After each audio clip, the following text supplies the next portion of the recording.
నేను ఆత్మ అన్న స్థాయిలో నిలబడిన నాడు అప్పుడు నాకు అంతటా బ్రహ్మమే కనపడుతుంది, నామరూపాత్మకమైన జగత్ కనపడదు. అది యజుర్వేదం యొక్క గొప్పతనం. నమ చోరాయచ శిష్ప్యాయచ భైమ్యాయచ శిఖత్యాయచ ప్రవాహ్యాయచ అంది.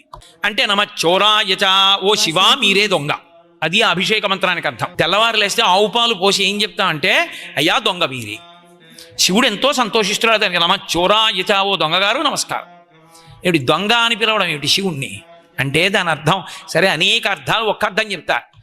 దొంగ అంటే ఏదో నేను ఇంటికి వెళ్ళి నా వాచి తీసి అలా పెట్టి లోపలికి వెళ్ళాడు అనుకోండి కాళ్ళు కడుక్కోవడానికి, ఎవడో వచ్చి వాచి పట్టుకుపోయాడు.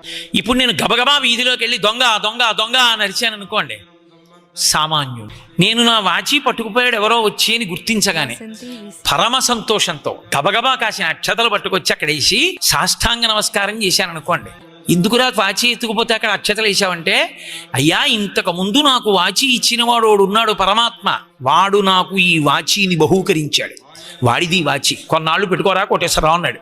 ఇప్పుడు నాకన్నా అవసరం ఉన్నవాడు ఎవడో ఉన్నాడు, ఒరే నేను వాడికి ఇవ్వడానికి పట్టుకుపోతున్నానని పట్టుకుపోయాడు. నాకు చెప్పి పట్టుకెళ్ళక్కర్లేదు, ఆయన వస్తువు ఆయనది, నాకు చెప్పకుండా పట్టుకుపోయాడు కాబట్టి దొంగలా కనబడ్డాడు. ఆయన వచ్చాడు యజమాని పరమేశ్వరుడు దొంగ రూపంలో వచ్చి ఇక్కడి నించుని వెళ్ళాడు, ఆయన నించున్న భూమి అక్షతలేసి నమస్కరించానన్నాడు. వాడిది జ్ఞానం. అది రావాలని పాలు పోసి నమచ్చోరాయిచ అన్నవాడు సామాడు. అది జ్ఞానం అన్న మాటకు అర్థం. అది అంత స్థాయిలో ఉంటుంది, విస్తృతిలో పైన అంత స్థాయిలో నిలబడుతుంది. ఆయన జ్ఞాని గురువు.